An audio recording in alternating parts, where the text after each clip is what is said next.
Good morning. Whoa.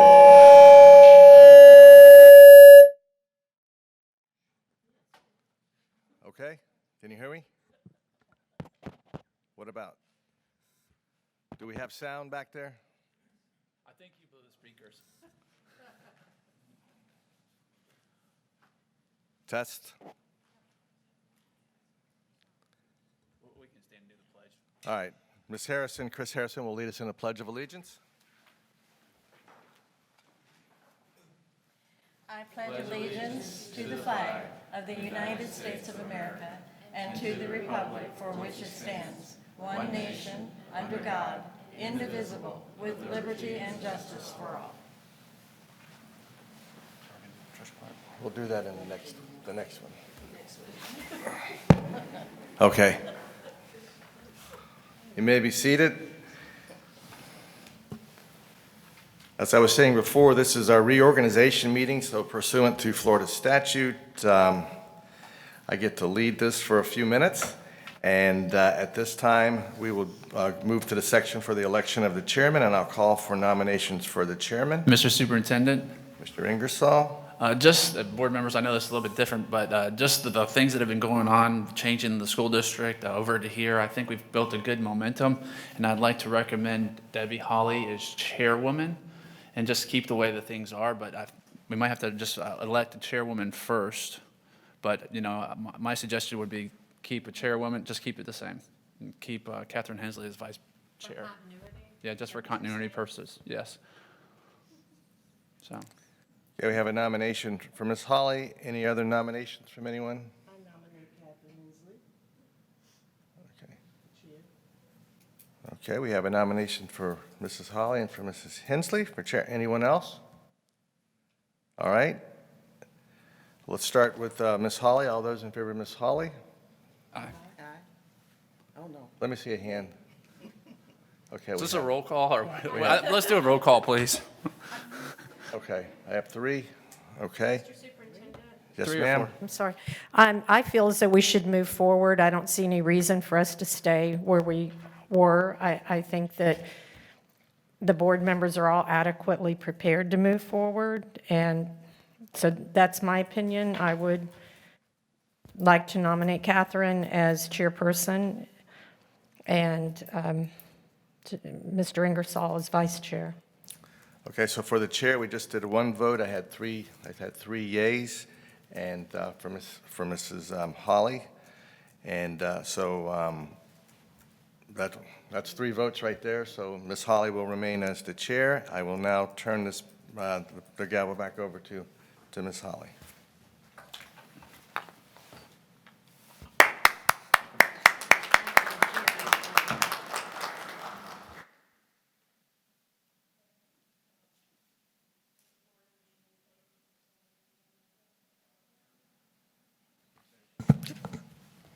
Get this down pat after we've been here a while, won't we? Thank you, board members. I have extreme confidence in each one of us and the job that we do for our county, and appreciate the leadership that we each bring to the table. To make it, so I'm sure, Troy, was your nomination for just the chair or just? It was or for the chair and the vice okay. chair, but, I think you still might have to take a vote for the vice chair, too. Okay, all I right. wasn't sure if you could do but one or both. All right, okay. My nom- Then I will open up nominations for vice chair. Nominate Catherine Hensley for vice chair. Yes. Okay. Any other nominations? Okay, all in favor of Ms. Hensley for vice chair? Aye.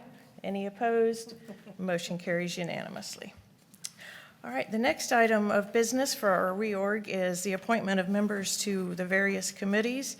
And as I said earlier, I have great confidence in the way that we all serve our community, as well as the committees that we serve on. I would ask, though, that if any of you are on a committee that you feel like you want to roll off of or would like to, that you say so now. Otherwise, I'm very comfortable with moving forward as we are all so elected.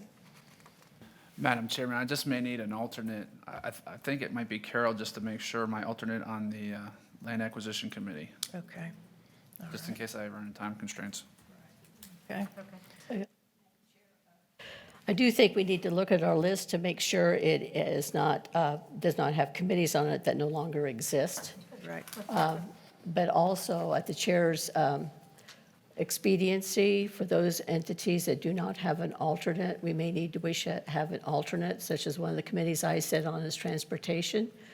I have an alternate for the local coordinating board, which is Mr. Sanders, but I do not have an alternate of an elected official for the TPO per se, and I think that might be helpful. I don't miss meetings, but just in case. No, I think that's an excellent suggestion.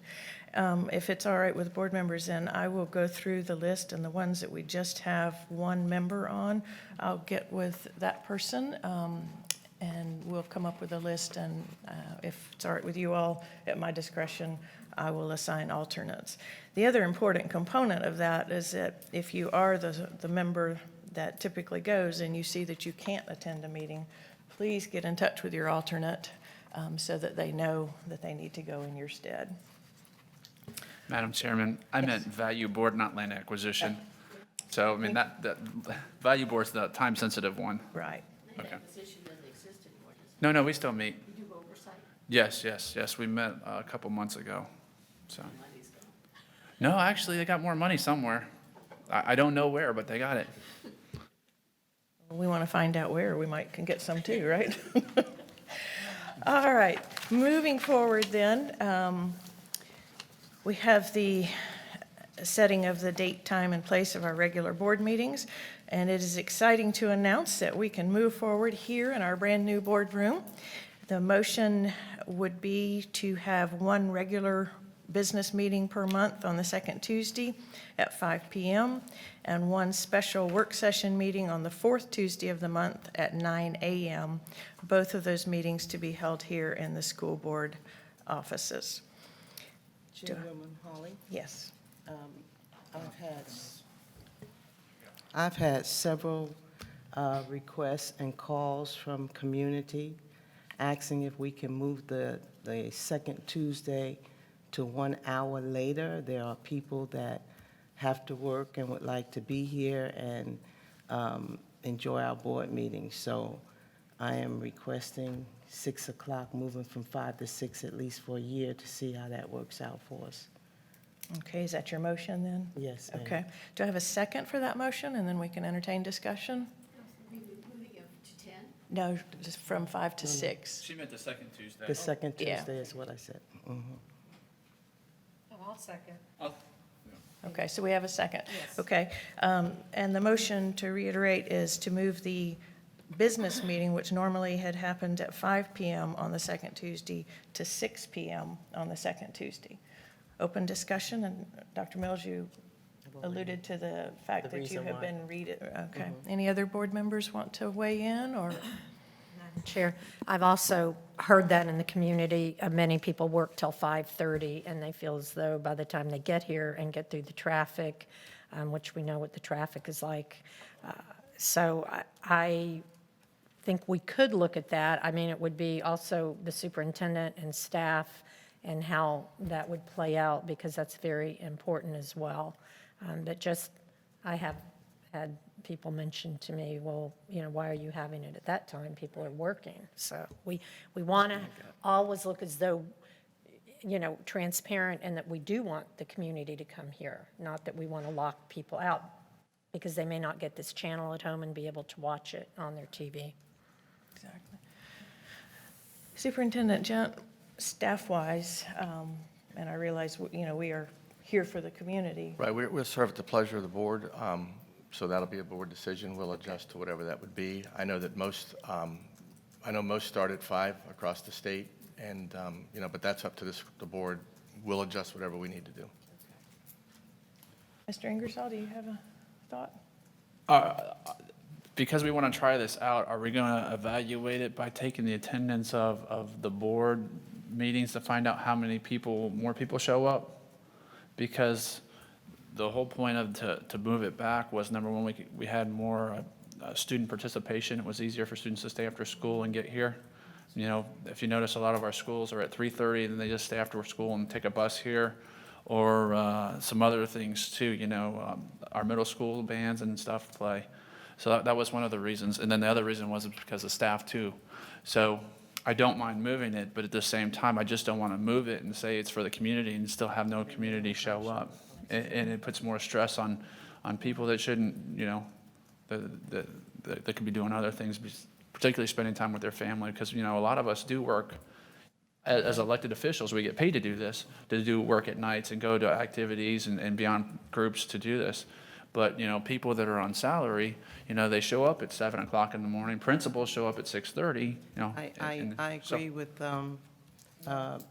Troy, that we should do it tentatively to see if it really is going to make a difference for the community and our other staff that's here, employees. I would just ask, if someone could remind us just to look this up in June to see if we have a difference, because, that makes a longer day for the people in the summertime, because they're getting here an hour earlier. So if we could evaluate this at the summertime so that we can adjust our schedule for, not only just for the community, but for our staff too. Dr. Mills, would you be willing to amend your motion to suggest it for a period of 6 months for Yes, accountability? I would and amend my oversight? motion for 6 months to revisit it. And Ms. Hilson, would you be willing to? Yes, I think, I appreciate Mr. Ingersoll's comments about our students, because that is paramount to have our students coming. That's what we're all about. Yes, and so if we lose that, that would definitely interfere with the busing, and I don't want to do that. And another point is if there's a need in the community, we're always available to talk one-on-one. And then most of the time when there is an issue, people do have a tendency to show up, and they can sign up ahead of time. They don't have to be here right at 5, but, normally these meetings, go a little bit longer, and they have the opportunity, just as long as we communicate, hey, sign in. I don't know if you've received calls, but I've received lots of calls or comments regarding us meeting too early. So Okay. that is why I put that No, out. that's fine, on the that's fine. floor. Well, a 6-month time period will certainly show us whether it makes a difference or not. And it sounds like the pleasure of the board, but we will take a vote on that. Any other comments? Okay, so the motion is to change the business meeting on the second Tuesday of each month from 5 p.m. to 6 p.m. for a period of 6 months, and we will monitor that to see if it makes any difference as far as community participation at our meetings. So we have a motion and a second. All in favor?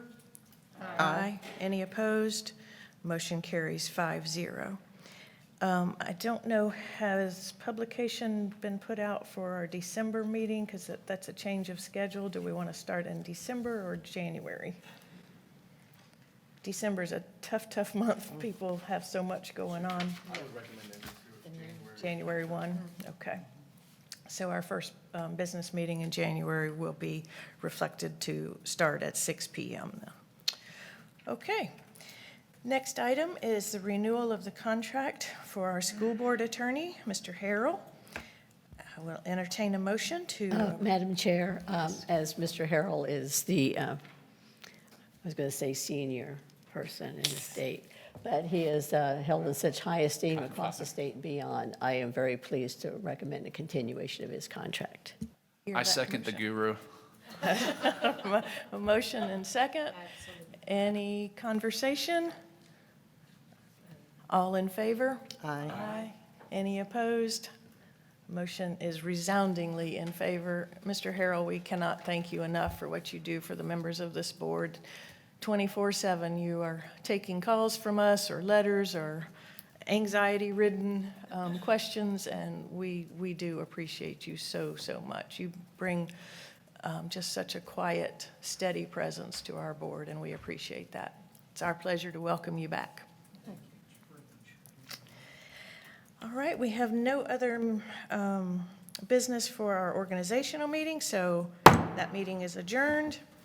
And we will open the St. Lucie School Board Leasing Corporation and Annual Membership Meeting. Mr. Superintendent, you actually should be the one doing that. That's okay. So anyway, we're going to call the the Leasing Corporation Annual Membership Meeting to order, and I'm going to announce that all 5 St. Lucie County School Board members shall serve as the sole and ex officio members of the St. Lucie School Board Leasing Corporation. I would like to call for a motion and a second to approve the appointment of the members of the School Board of St. Lucie County as the ex officio Board of Directors of the corporation, and all will vote. So moved. Okay? I am now adjourning the School Board's Leasing Corporation Annual Membership Meeting, and I am opening the School Board Leasing Corporation Board of Directors meeting.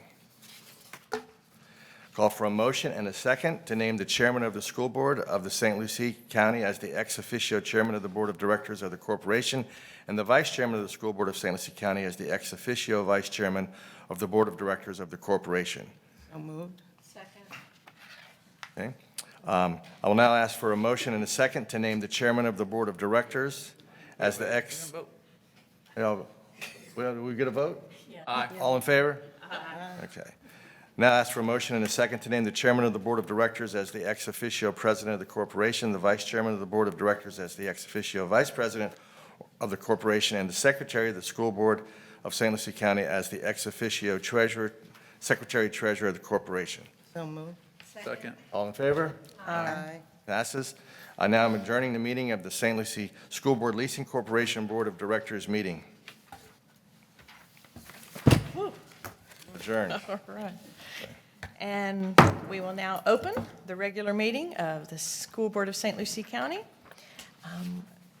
I'm one of those that's a real patriot, so I think we should do the pledge again, and then we will remain standing for our Kids at Hope pledge. I pledge allegiance to the flag of the United States of America and to the republic for which it stands, one nation, under God, indivisible, with liberty and justice for all. And our Kids at Hope pledge. As an adult and a treasure hunter, I am committed to search for all the talent, skills, and intelligence that exist in all children and youth. I believe all children are capable of success, no exceptions. Thank you. Mr. Superintendent, I will turn it to you for our special orders of business. Okay, I'll turn it over to Ms. Lydia Martin and Kevin Perry.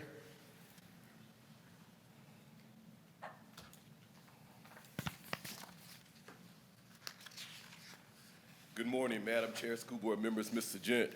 Each year, we participate in the Art in the Capitol competition. This competition was signed into law in 2016 by Governor Rick Scott and requires each district to have an art competition for its students in grades 6 through 8. We are pleased to announce that we would make sure that we get the Art 2 Representative Hogan Johnson so that we will proudly be displayed again. The judges had their hands full again, and as you see on the screen, the winner is Addison Moore, 7th grade student from Palm Point. The artwork was called Autumn, and we have 2 honorable mentions, Avery Gear and Fabian Vargas, with Night Stars and Mockingbird, and we will make sure that Autumn is received by Representative Hogan Johnson so that we will be represented during the next legislative session. Thank you.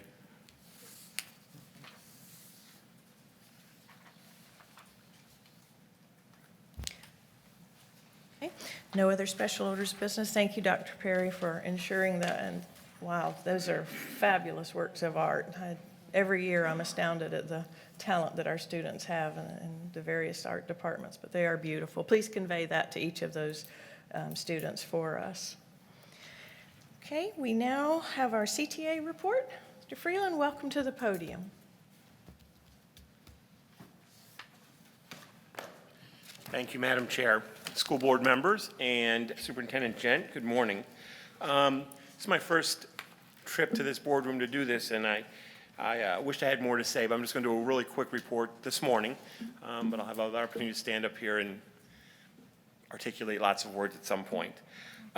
We actually have a lot of things that we're working on with the district right now. We have our full book for both our CTA and CU units, so we're renegotiating the complete book this year. We are going to be sitting down to negotiate the parts of the best and brightest that need to be negotiated so we can get that out to our teachers as quickly as possible.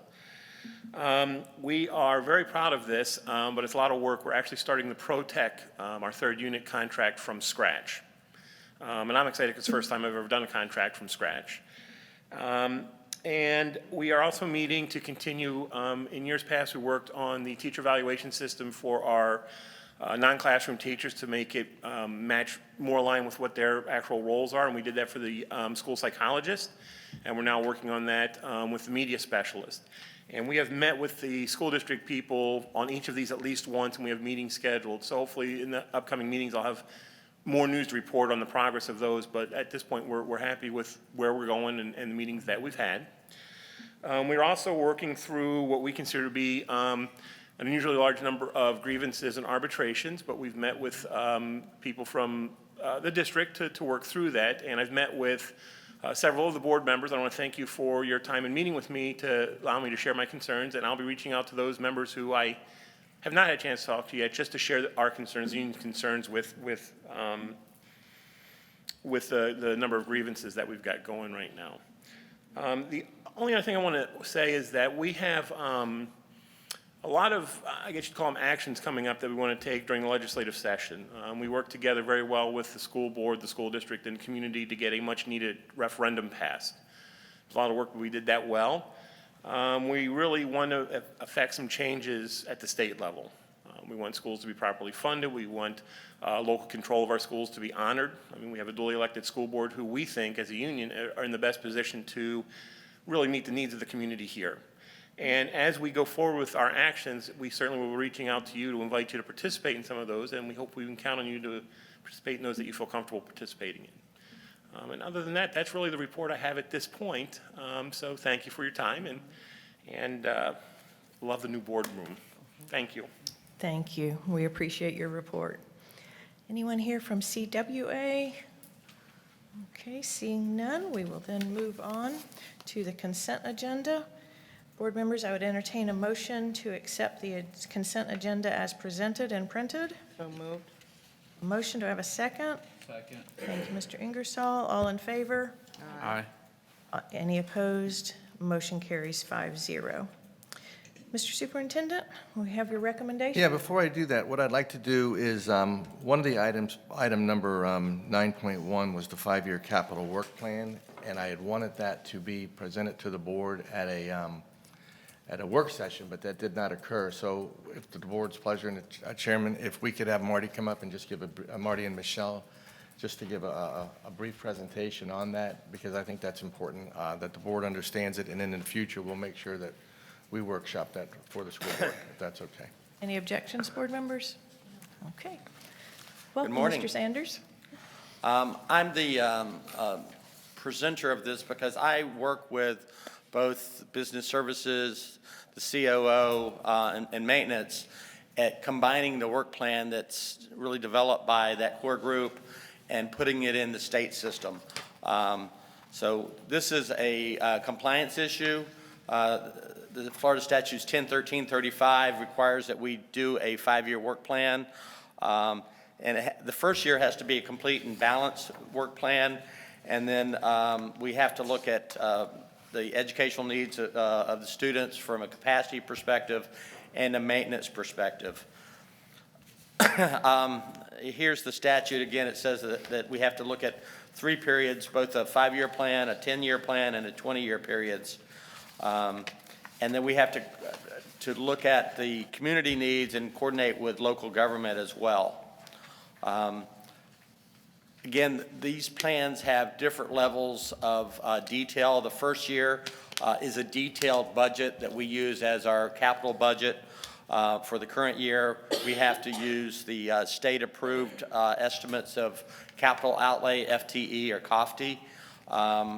And that's the basis of our plan. The revenue from the EDR estimates as well and the state estimates that becomes the current year budget and that balanced work plan. And then for years 2 through 5, we use the best estimates of revenue and expenditures, but we have to use the COFTE from the state, the capital outlay FTE. So it to some extent, it ties our hands at growth, looking at what the state believes our growth will be versus what we may believe the growth will look like. And then for the 10 and 20-year periods, we, and I explained this at a board meeting a few weeks ago, we look at the University of Florida Bureau of Economic and Business Research data for the growth for those 10 and 20-year periods to plan for schools. And that's part of the 5-year work plan, again, for planning for those schools. You guys have heard this before. We have two plans, the state plan that they require us to put it in their system, and then we have the one that Business Services maintains, I will say, as the keeper of the local plan. Again, we put this into the EFA system, or the FDOE's Educational Facilities Information System. It's a bear. It's the thing that I like least about my job. The EFA system has the work plan. The Florida Inventory of Schoolhouses are known as FISH. The 5-year plant survey, which we do every 5 years, project tracking, and then the community college data as well. The state authorized the DOE to rewrite EFIS to make it more user-friendly, up-to-date dashboards for easy access of messages and information. We hope that will be rolled out in the beginning of the year. We have scheduled them to be at the Florida Educational Facilities Planners meeting in late January to give us the update on that plan, and hopefully we'll see a better plan in the future. What are some of the things in the work plan? There are expenses, and I listed these kind of in order of the priority. First, debt service, certificates of capacity, revenue anticipation notes, bonds. We pay our bills first, then we do our countywide maintenance projects, keeps the air conditioning running, the roof from leaking too much, painting, HVAC, plumbing, all of those perfunctory things to keep the buildings running. And then after that, we start looking at countywide equipment, projects such as new construction, renovations, end of life cycle replacement of large-scale roof replacements, things of that nature, then white fleet, school buses, and then land expenses, including leases. So to develop the 5-year work plan, again, we work on the debt service, looking at what are the expenditures for that. The countywide maintenance plan are based upon historical expenditures, looking at, and then any abnormalities that may occur upcoming. And then we have a detailed schedule for roofing, HVAC. And I say that's a schedule. We look at that as far as 20 years out when we think that we'll have to replace those. But each year we adjust those so that we don't just do it because it's on the list. We look and see, can we do additional maintenance, or does it need to be replaced? And then maintenance and renovation needs, school-based projects based upon new schools based upon the capital outlay estimates. And then projects are based upon instructional needs. And then there's the capital review committee, the chief financial officer, the chief operating officer, executive director of schools input, and the maintenance department as well. So that's how the work plan is really developed through that capital review group. Here's a summary of the expenditures in the work plan. First, you have the revenues, which we have the projects carried forward. And Michelle Thomas is here to answer specific questions if you have any on this. But they kind of speak for themselves, and you see the expenditures. We've got some money that flows through to the charter schools, and then maintenance, repair, and debt service. Those are, a large portion of our expenditures, and then the project budgets after that. So with that, any questions? Madam Chair. Marty, will you tell us just a little bit historically how the monies from PICO, how those are being used presently and what it has cost to the public school systems? So PICO funds is revenue derived from our phone bills and other taxes on those type of utilities. those funds have been decreasing, one, because there's less landlines, and two, almost all of the PICO funds go to charter schools now. So we get very little of the PICO revenue. What little bit there is goes to the charter schools. Madam Chair. So Marty, how are school systems, public schools, expected to make up the loss as a legislator? Have they stepped up to create another funding source that would take the place of the PICO money? Actually, we've had a hard time in capital over the last decade. As y'all recall, in about 2008, we had with the recession that cut the gross taxable value in St. Lucie County from about $26 billion to about $17 billion at the, I think at the low. It has been increasing. At that same time, the state took our 2 mil money and made it 1.5 mil money. So there's been no new revenue sources. Michelle's going to speak to that as well, I think. And in particular regarding PICO, what the state did recently when they reallocated PICO funds to the charter schools, previously we had to contribute part of our 1.5. What they did was they took away that obligation, and we no longer have to contribute part of our 1.5, but instead they supplemented that with giving them PICO and taking it away from the school districts. Madam Chair, if I may, a little history. Ms. Hilson and I were around when they took the 2 down to 1.5, but by supermajority of the board, you could get another 0.25, which we did. The next year, they said we had to go out to the voters, which we did, and it passed handily. The year after that, they passed a law that we could not collect on what the voters had allocated. And so that kept us at 1.5. So every year since then, we've been asking for the legislature to readdress that.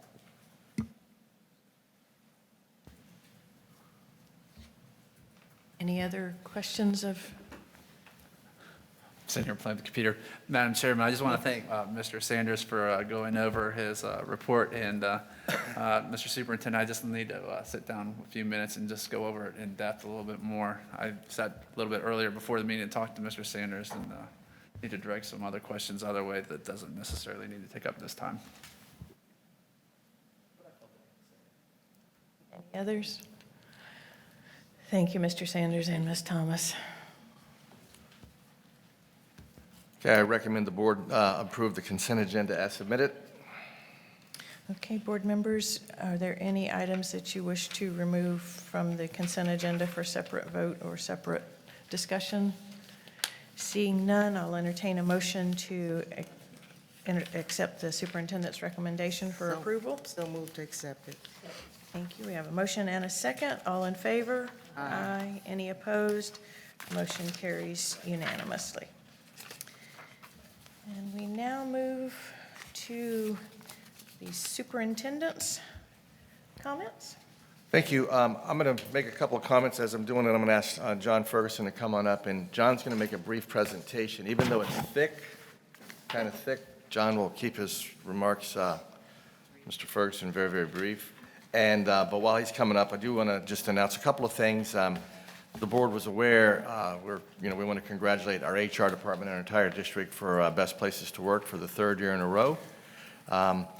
We had our ribbon cutting for student perks at the kiosk at the Port St. Lucie City Hall last week, and that's the second site we're at. And the students, with Centennial High School students, which are being trained by Port St. Lucie High School students who work at the county commissioner site. Ms. Hensley was there. Anybody else? Okay, so that was a fun event. We're also going to be doing that here in the building. We're going to do student perks right here in the building. This was sent out. We just received a $1.6 million over 5 years mental health service demonstration grant. And what that is that we're able to partner with FAU for 60 hours graduate degree for folks that want to go into counseling. And we'll pay for 2/3 because of the grant. We can pay for 2/3 of that, and the candidate would pay for only 1/3. This Saturday is the Jessica Clinton MVP Foundation Free Heart Screening. That'll be at the Department of Health building on Milner Road, and it's for students ages 5 through 20. We have sent information out through the robocalls and Parent Link and have advertised this, and we get a big turnout for that. And just to remind the board, on November 16th, we'll have our 20th annual evening of the Ed Foundation Annual Evening, and the 2019, they're going to have what's called a Hall of Champions. This will be at the Harbor Ridge Clubhouse, and they're going to be honoring folks that have gone through the school district. Carrie Patrick will be honored, Larry Lee, Sheriff Mascara, and the Adams Rants. Mr. Ferguson, this is really dealing about, to just share this, that regarding litigation, possible litigation with vaping, and Jonathan will explain that to us, and we can have some conversations on the direction that the board would like to go in.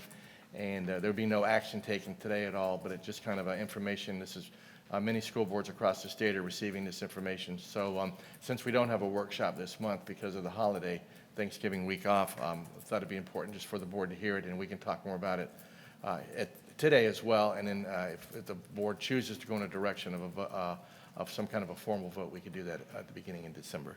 Mr. Ferguson. Good morning, Madam Chair, board members, Superintendent Gent. Thank you, and I will keep this very brief. This presentation is an abbreviated presentation that was put together by a law firm that's been going around and talking to school boards throughout the state. They were in front of the Palm Beach County School Board last week, and that school board did vote to go ahead and to join the litigation and hire that firm. So this is a shortened version of what they presented to their board, just to give you information as to what's going on throughout the country with school districts that are considering litigation against Joule.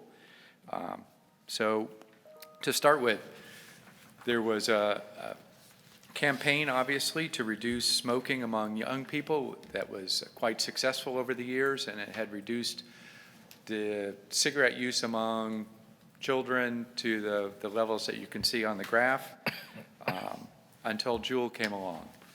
So what is Joule? Joule is a vape device that allows the user to ingest nicotine without lighting up and smoking a cigarette. So it's an electronic device that delivers nicotine to the person that uses the vape device. You can see from the chart that there's been an increase in tobacco use, primarily among e-cigarettes, of which Joule is one type of e-cigarette. So you can see the statistics. There's been a huge jump among young people using the e-cigarettes, primarily Joules. So how did this become an epidemic? Joule in 2015 decided that it was going to be the iPhone of vape devices, and they came out with a very slim, user-friendly device. And they decided they would take the playbook from cigarette companies from the 1950s, and they would market it to young people. And they would market it as something that was cool and different. So in 2015, they started their advertising campaign. You can see they're having launch parties. And you can see who they were marketing to. It wasn't to the folks over 60. It was clearly to young people, and marketing it as something that was cool and different and implicitly safer than smoking cigarettes. Statistics show that their marketing's been effective. And in addition to working on the device, they were working on the liquid that goes into the device that's then turned into the vapor, which doesn't have the negative attributes of lighting up a cigarette. It doesn't have the smell.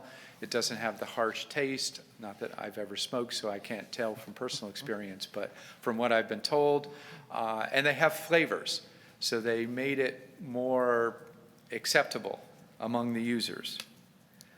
So what's happening? So we have these problems that have been identified by medical experts that interfere with teenagers who use it. And it is an epidemic that's been growing in our schools. A little statistics from our school system. In 2016-17, we had 21 discipline cases that involved vape devices. They were split 8 among the K-8s and 13 cases at the high school level. 2017-2018 school year, we had 69 cases involving vape devices. only 9 at the K-8, so still not prevalent among the middle school, but the high school had jumped up to 60. Last year, we went from 69 in 2017, 2018 to 414 cases of discipline involving vape devices. That means those are the cases and the vapes that we found. That is not clearly the indicative of the level of use at the high schools. More troubling is the middle schools jumped from 9 the year before to 102 last year, and high school went from 60 to 312. It has been described as an epidemic among our schools and among our kids, and I think that that's probably an apt description. So what are school districts doing? Whoops.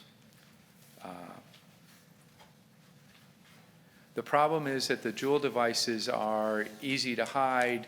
They're not easily recognizable to the casual observer. They actually look like a USB device, something that you would plug into your computer.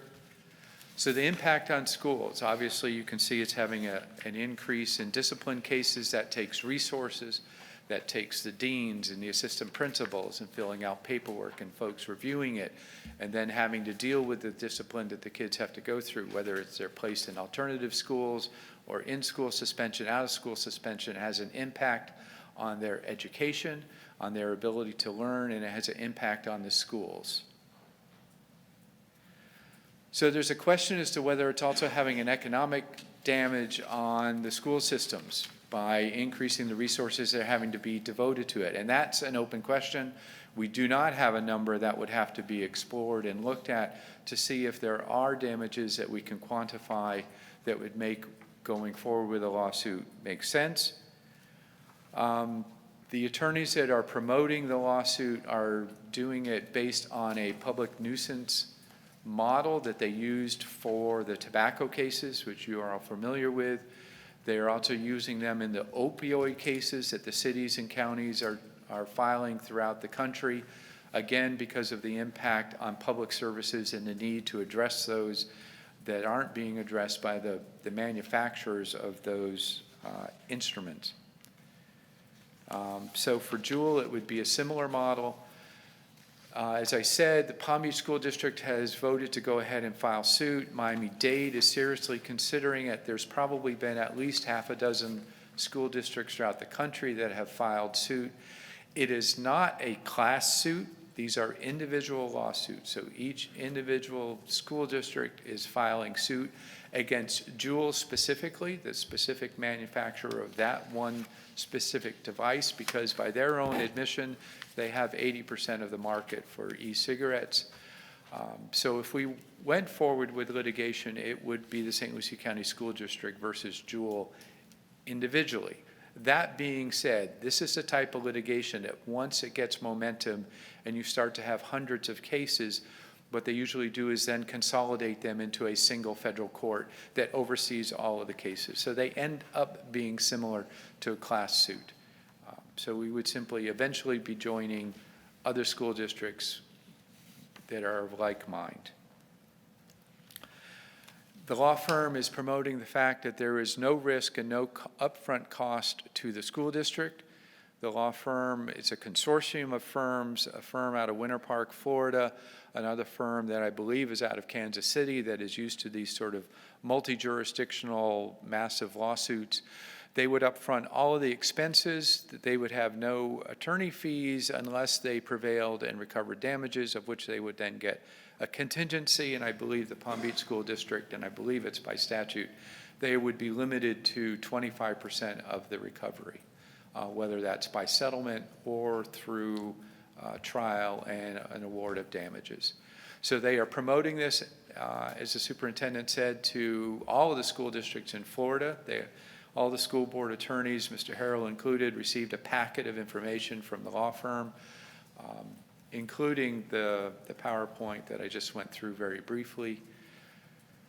Our suggestion is that if there is an interest by the school, by the board members, you can convey that to the superintendent after you've had an opportunity to digest the information.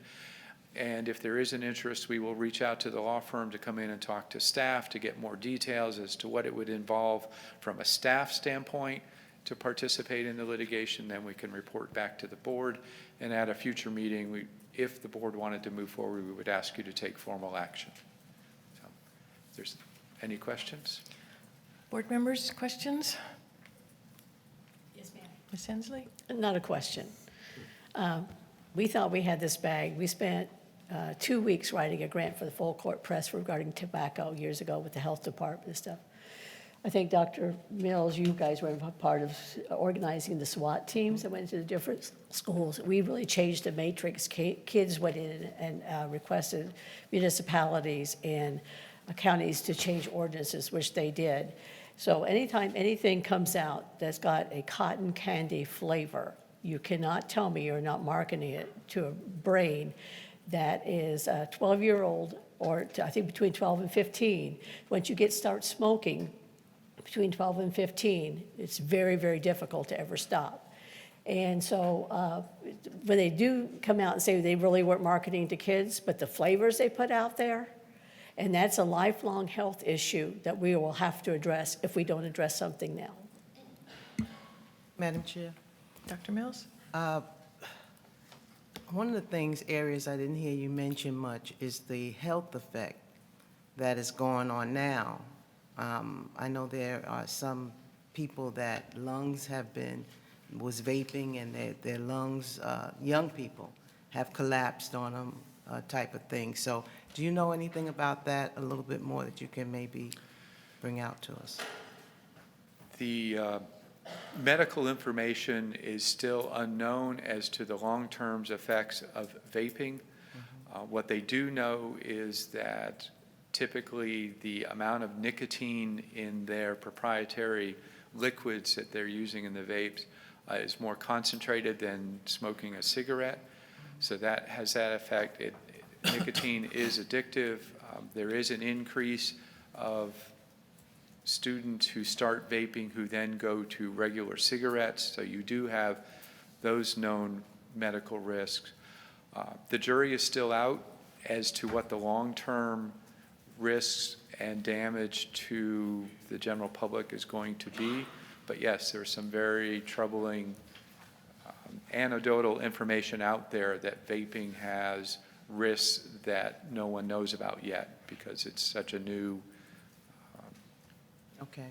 So those Sure. cases where the young people that have had lungs collapse is not something that they're correlating with the vaping at this time?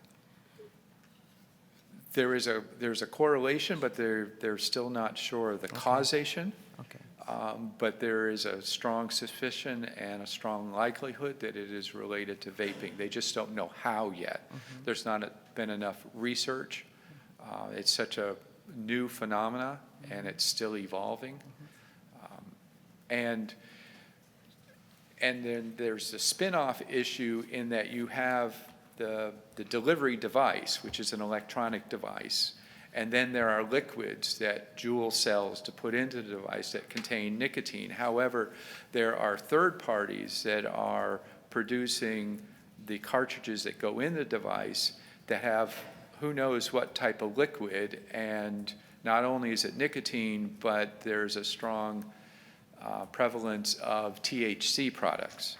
So that's a whole different animal. Now you're dealing with illegal substances in addition to damaging substances. And there's no regulation as to what goes into the liquid that is then used in the devices. So no one, unlike even cigarettes where you know what's in a cigarette, no one knows what's being put in the liquids. And there are, where we had meth labs before, there are now vape labs where someone in their bedroom is putting together cartridges with liquids with no regulation, and that's sort of the very scary part. It's filtering down to our kids. Madam Chairwoman, just looking at some of this literature, I'm sure Joule targets young people, but the pictures that we have look like college students. I mean, I see red Solo cups. Yeah, And, they clearly didn't use I mean, 'cause underage. this is our basis of evidence. I don't want to join that. They didn't use models who were under 18 in their advertising because that would be illegal, because it's not. Quite evident. But if you're saying this is their marketing thing, and I can tell you, this looks like a college environment. From a guy that has 2 college kids, this looks like that environment. What their marketing program was very heavily utilized social media. And as you all know, especially our high school kids, but even younger, are very active in social media. And and they follow. And so the young people in the advertisement are what's known as influencers, and they're followed by the high school crowd. And what they do, the high school crowd does, and the middle school crowd does. So while, you know, I 100% agree, but when you say they're marketing towards younger kids, I'm like, oh, these are all college kids here. they So, are. I mean, but they set the tone and it filters down, and I totally understand that, but. And they have since changed their marketing. If you look at the marketing now, their models are all over 40 or over 50, and they're pushing the fact that it's safer than cigarettes, and it's a way to wean yourself off of cigarettes, but the damage has been done. Well, if they start doing that, it's like Oldsmobile, who wants to drive their father's car? So, I mean, that advertising will sort of kill their own company. And But we see with our own statistics, to our own schools, the level of increase among our students. And that is what the main thing is, that we do have an increase among our students within our our own school district. We have a huge increase, and those are only the kids that have been caught. we had such a huge increase, we had to change our policy, 4 months ago, 5 months ago? Well, we changed the policy on marijuana Marijuana, okay, possession. yes, just marijuana. So not necessarily limited to vapes. But yes, the policy would apply to students who get caught with a vape that have THC, but they're still subject to discipline. Oh, yeah. I'm always against lawsuits, you guys know that. It always costs us money. No cost. No cost, they always say no They say cost, no nobody does anything for free in our world. Any other comments? Oh, it's worth, Okay, it's Madam worth Chair. the health of our children. I think it is about health, and I think that we're seeing middle school children. And my concern are children that are already maybe in impoverished areas that really don't have a lot of parental help, and sometimes they kind of fall into that crowd. But I mean, we know that nicotine has been proven to be as addictive as crack cocaine. People cannot stop smoking. And I'm not going to be one of the people that say, oh, pot is a gateway to, drugs. I mean, back in the 70s and so forth, we heard all that. But this is true medical, evidence-based health situation that I think is very, I mean, just common sense tells you they're putting smoke in their lungs and how it affects a maturing brain, since we know kids' brains aren't really mature until they're like 23. And for men, no, that's 30. For men, no. I mean, common sense tells us if we were to talk to our deans at our schools and look at the records from our even middle schools, we're going to see that this is pretty, I would say, becoming epidemic throughout the school systems. So, I mean, we could explore the cost. Well, many years ago, when we had the problem with the smoking of cigarettes in our schools, we were able to put together a team of 5 of us with the health department. And we fought very hard using our own children to be the advocates against it. I mean, even back then, fights broke out at times with, because a kid that was against it would go into the bathroom, and there'd be a bunch of kids in the bathroom smoking, and they would tell on them. And so we had to even protect, some of our kids to advocate against it. And yes, as you said, Ms. Hilson, more people die from nicotine alone than fires, suicide, murders, cocaine, etc. So it's a very deadly substance, and I'm all for whatever it takes to help our children. I'll vote for it, but, I'm against lawsuits. I don't like it. Madam Chairman, I would like to know, not today, if you could just email the board the statistics of our issues. You said there was 312 cases in high school, or 300 and something. Is that cases or people? And then, by race, by economics, and so on. If you could just do that, that would be pretty cool. We'll gather information for the board. All right. Thank you.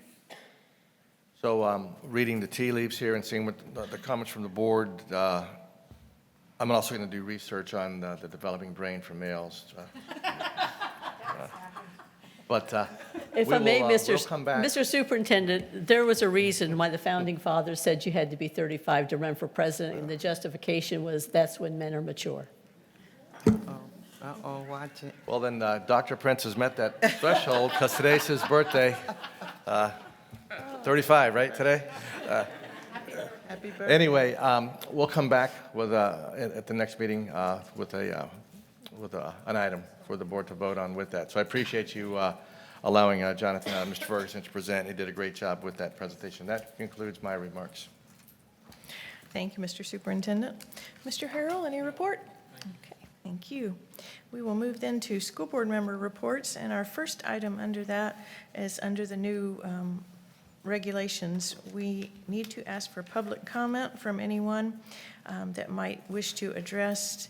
The annual Florida School Board Association Conference will be happening in the first week of December. It is always held in Tampa, which requires school board members to travel there and be there for 2 to 3 nights.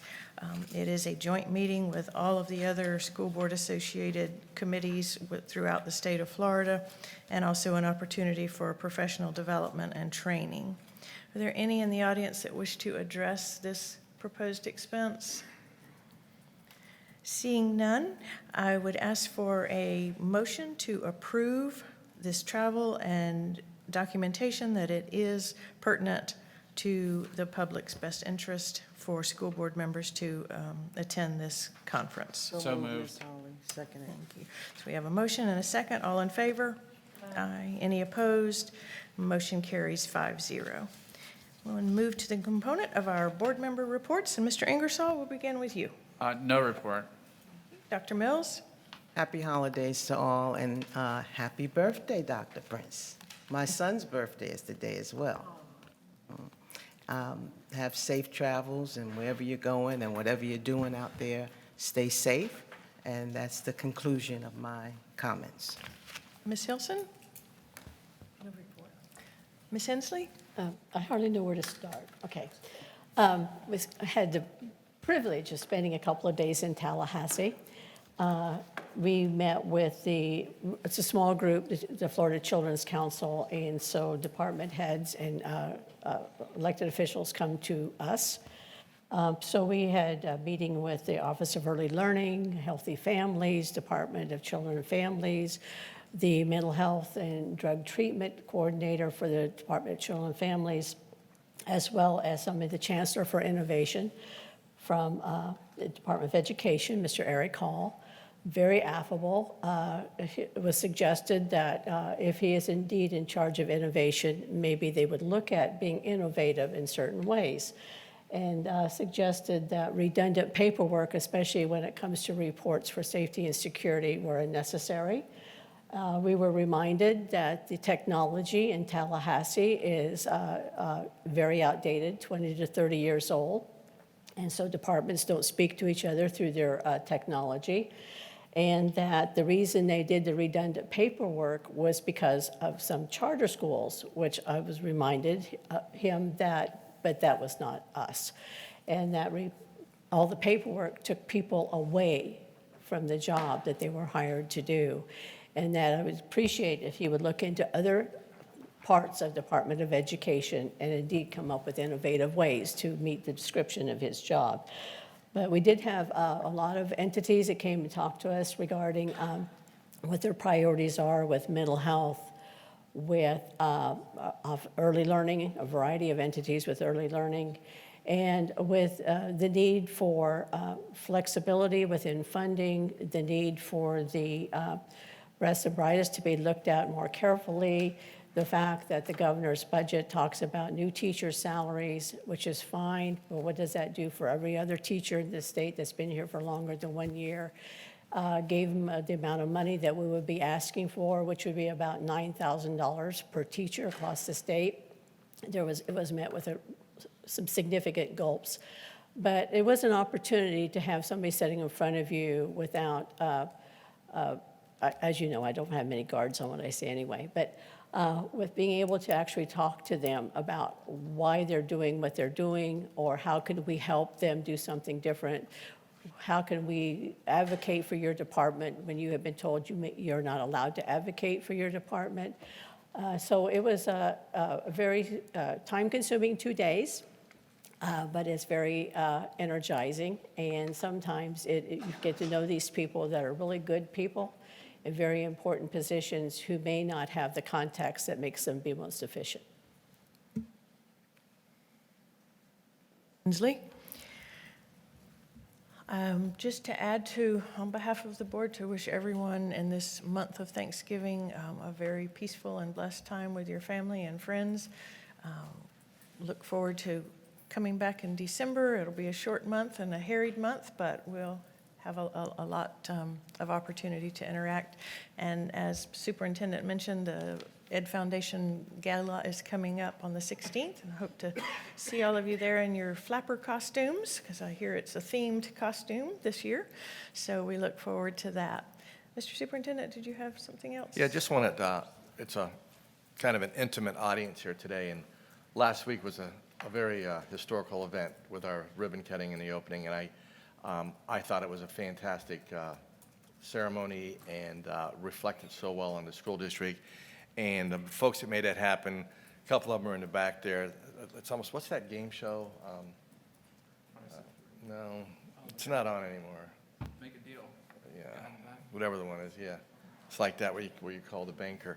But, with Terrence and Marty's here and John Gillette's over there, and just really wanted to just thank them for, and the entire team, but those guys were on the ground floor when we first did this. And then for the board as well to make the courageous stand and to do this. And, it reflected so well. And I know that, you guys have received a lot of comments from the general community and, almost a different perspective of what they viewed the system and our district itself. And so I just want to say job well done to our team while the board was here and just in a small setting. Thank you. Well-received message, for sure. We have no unscheduled speakers to come before us, so we are adjourned.